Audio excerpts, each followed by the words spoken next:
বন্ধুরা দেখেন কি অবস্থা। রহনপুর বাজারে আসছি মেশিন ঠিক করতে। এই 3টা মেশিন ঠিক করে যাওয়ার পথে চাকা বাস্ট, কপাল খারাপ, খুব বিপদে পড়ে গেছি।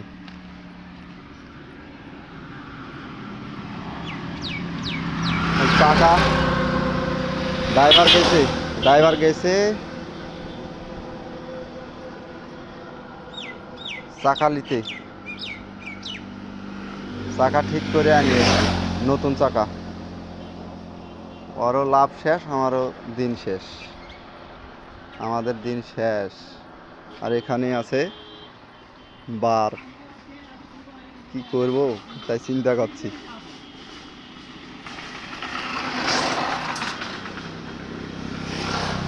বসে বসে চিন্তায় পড়ে গেছে আমার চাচা, মাটি কুটলাছে। আমার চাচা চিন্তায় পড়ে মাটি কুটলাছে। বাড়ি কখন যাবো আল্লাহ।